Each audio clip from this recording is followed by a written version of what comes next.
Ya, kira-kira begitu apa enggak? Jangan-jangan orang ketika menunaikan ibadah haji sebagai hanya sekadar ya ritual aja, gitu ya. Pas waktunya wukuf di Arafah ya ada di Arafah umpamanya, ketika waktunya jamarat ya melempar, cuma sekadar begitu. Padahal tadi yang akan menjadikan seseorang memperoleh haji mabrur atau tidak ketika yang bersangkutan bisa memahami, bisa mencermati, bisa memposisikan ibadah-ibadah dalam manasik haji itu tidak hanya sekadar aktivitas fisik saja.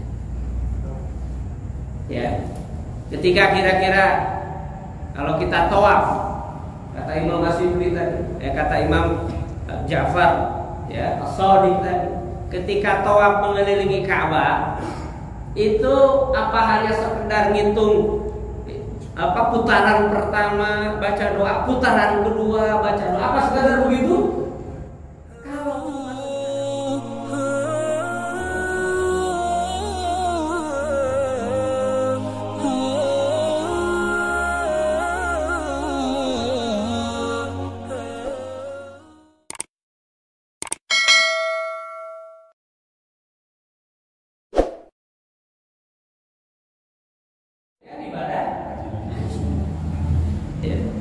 Kenapa sangat tinggi animonya?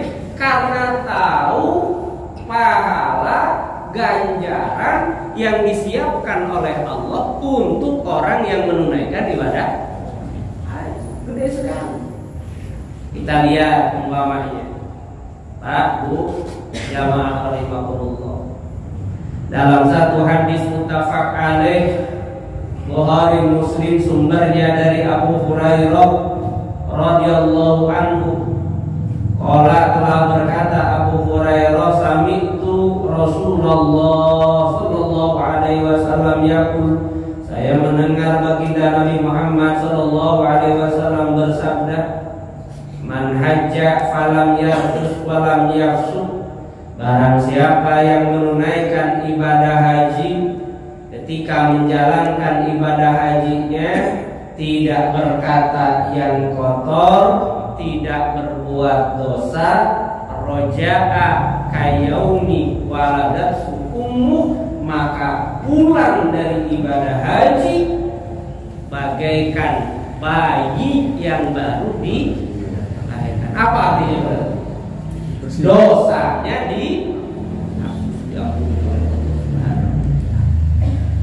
ya. Catatannya tadi, menunaikan ibadah hajinya itu tidak berkata kotor, tidak berbuat dosa, fasik, tempat misalnya, kembali dari tanah suci bagaikan bayi yang baru dilahirkan. Makanya sekarang kita lihat betapa banyak orang yang pengen menunaikan ibadah. Ya, ini yang sudah bersyukur, alhamdulillah. Nah, tentu untuk bisa menunaikan ibadah haji secara sederhana disebut orang yang sudah dipanggil oleh Allah. Kita lihat orang kaya raya, hartanya berlimpah, kendaraannya di mana-mana, tabungannya megah, besar. Itu kalau Allah belum menggerakkan hatinya, belum berangkat. Kenapa Pak belum berangkat ibadah haji? Masih takut. Takut apa? Takut disononya sama Allah diapain dia? Diapain. Ya. Ada yang seperti itu. Namun kalau orang sudah dipanggil oleh Allah, dia berangkat ibadah haji, itu tentu hatinya sudah mendapat hidayah, mendapat panggilan dari Allah, maka dia begitu inginnya menunaikan ibadah haji. Ya. Karenanya, masyaallah muslim, ini disebutkan Kalau orang yang kembali dari ibadah haji seperti bayi yang baru dilahirkan, putih, bersih, dosa-dosanya diampuni oleh Allah Subhanahu wa taala, ya. Ada keterangan yang lebih jelas lagi, hadis dari Nabi Muhammad, al-umratu ilal umrati kafaratun lima bainahuma. Satu umroh ke umroh berikutnya itu menghapuskan dosa yang pernah dilakukan. Makanya kalau ada orang yang bentar-bentar umroh, sebentar-bentar umroh, mungkin dia punya kesempatan, ada dana, kemudian ingin menghapus salah dan dosa. Meskipun kalau bisa bagi-bagi sama yang lain. Kalau umroh ya, jangan tiap 3 bulan berangkat umrohnya, kan banyak ustaz, marbot, apa dan sebagainya, itu perlu, ya, nggak kurang pahalanya, nggak kurang, bahkan apa? Lebih gede. Kenapa? Membahagiakan orang lain. Nah itu harus juga begitu, ya. Haji umpamanya kayak tadi, ya. Wal hajjul mabrur, haji yang mabrur, laisa lahu jazaa'un illal jannah, tidak ada balasannya kecuali surga. Ya. Makanya tidak sedikit orang yang dari rumah yang sudah berusia lanjut itu kadang-kadang berkata apa? Saya ingin wafatnya meninggal di. Ada nggak yang begitu kira-kira? Banyak ya. Ya, banyak yang begitu. Kenapa?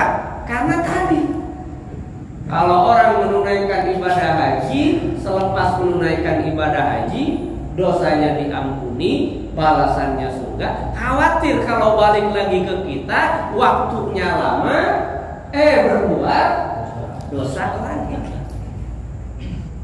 Ya, makanya pemerintah sekarang mulai apa?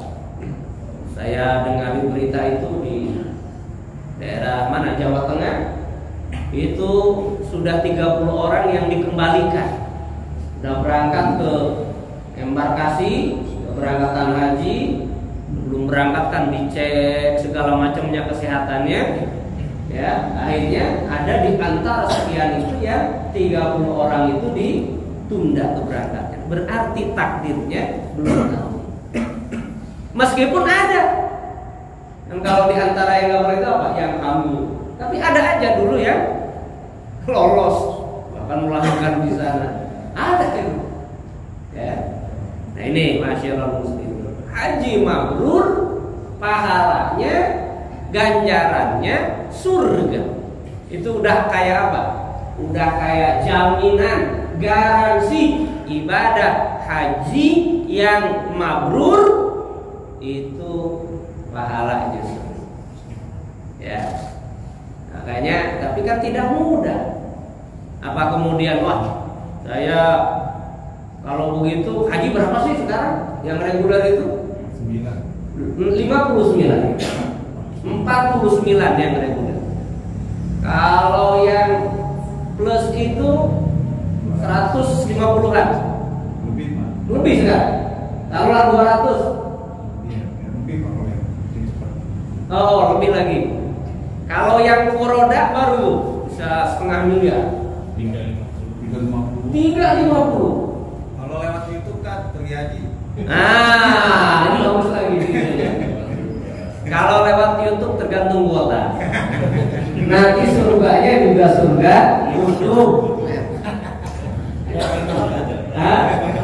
Kenapa? Ada yang paling mahal nggak? Nah, itu tadi yang paling mahal. Artinya apa?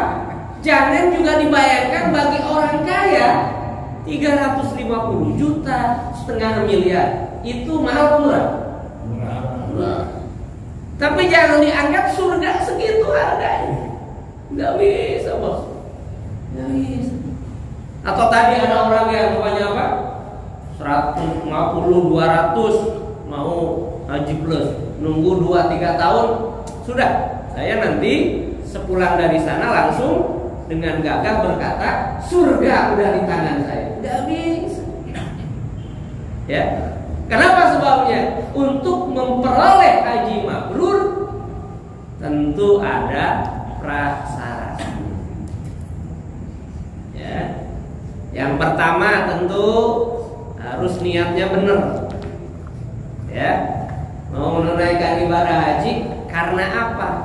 Jangan-jangan karena malu. Kenapa? Udah punya harta, diomongin sama tetangga, belum berangkat haji. Nah, hati-hati. Berarti bukan karena itu, karena apa kira-kira? Malu. Ya, atau temannya di kantor, anak buahnya di kantor, umpamanya, kok belum berangkat haji? Diomongin, malu. Nah, hati-hati. Ya. Niatnya yang pertama harus karena Allah Subhanahu wa ta'ala. Yang kedua tentu sumber dananya harus halal.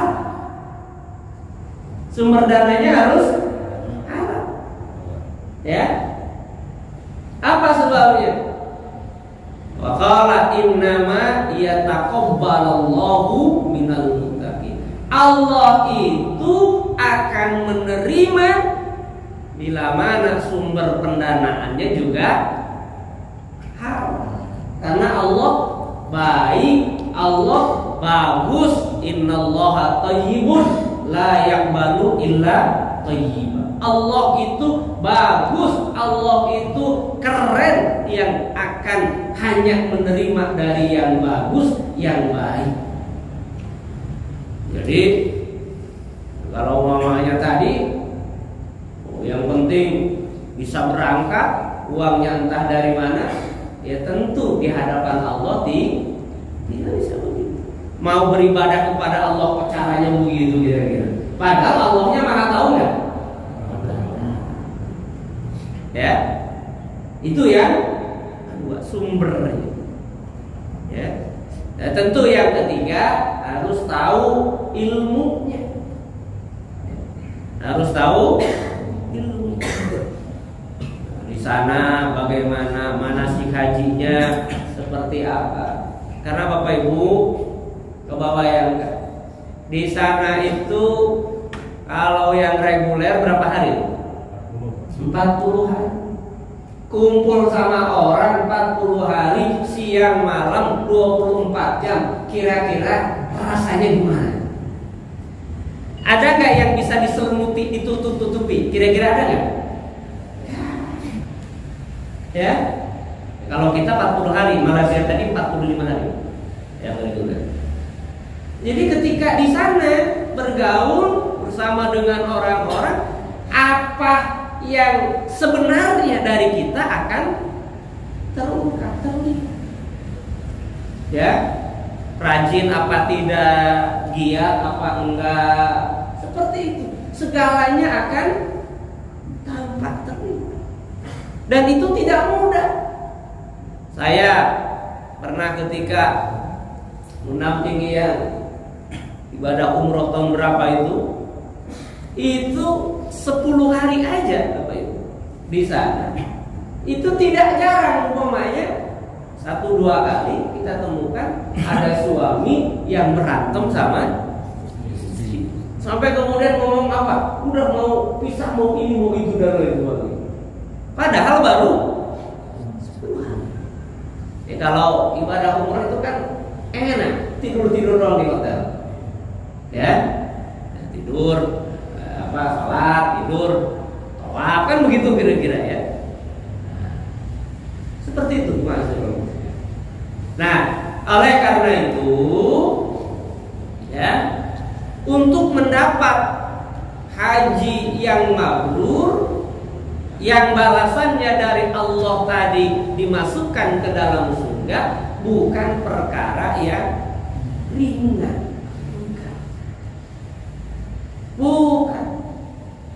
Coba sekarang kita lihat umpamanya orang yang berangkat ke sana, yang tadi bayar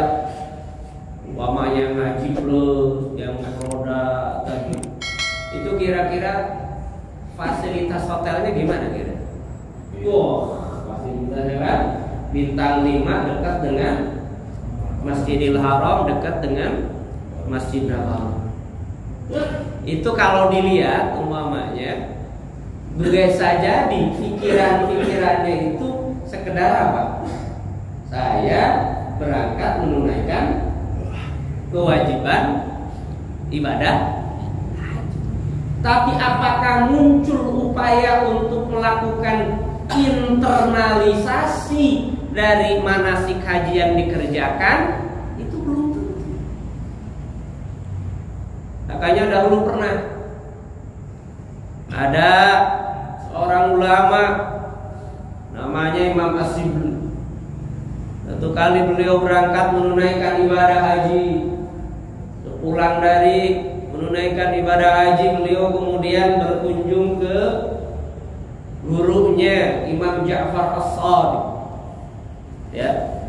Ketika itu kemudian ditanya, "Wahai As-Sibli, ketika engkau mengenakan pakaian ihram, apakah engkau juga berniat di dalam hatimu untuk melepaskan segala ketergantungan dirimu kepada selain Allah?"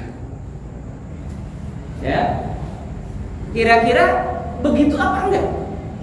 Jangan-jangan orang ketika menunaikan ibadah haji sebagai hanya sekadar ya ritual aja, gitu ya. Pas waktunya wukuf di Arafah ya ada di Arafah, umpamanya ketika waktunya jamarat ya melempar, cuma sekadar begitu. Padahal tadi yang akan menjadikan seseorang memperoleh haji mabrur atau tidak, ketika yang bersangkutan bisa memahami, bisa mencermati, bisa memposisikan ibadah-ibadah dalam manasik haji itu tidak hanya sekadar aktivitas fisik saja. Ya, ketika kira-kira kalau kita tawaf, kata Imam As-Sibli tadi, kata Imam Ja'far ya As-Shadiq tadi, ketika tawaf mengelilingi Ka'bah itu apa hanya sekedar ngitung apa putaran pertama baca doa, putaran kedua baca doa, apa sekadar begitu? Kalau cuma sekadar begitu, kata Imam Ja'far As-Shadiq, ya tentu tidak akan mendapat haji mabrur. Ya. Nah, oleh karena itu bahkan masyaallah muslimin, jangan sampai kemudian berangkat ibadah haji tanpa ilmu.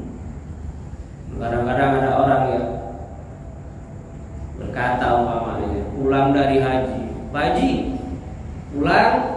"Iya." "Kapan pulangnya?" "Kemarin." "Kok belum ke masjid?" Kan ada yang gitu. "Iya dong, saya itu sholat di Masjidil Haram itu taruhlah umpamanya kita sebut 20 hari kali 5 waktu.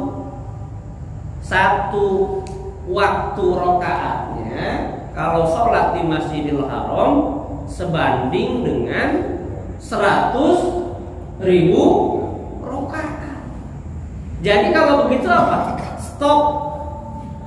Pahala saya masih banyak, masih ada.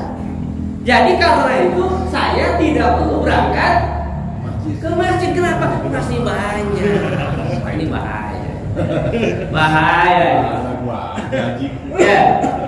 Jadi jangan sampai ada yang begitu pikiran. Kalau orang sholat di Masjid Nabawi 1 rakaat sebanding dengan 1000 rakaat di luar Masjid Nabawi, di luar Masjid Nabawi. Ya, hitung aja berapa, ambil kalkulator sama dia. Hidup saya 3 kali lipat juga masih banyak. Sombong banget ya. Ini karena apa? Tidak punya. Wah, jangan salah.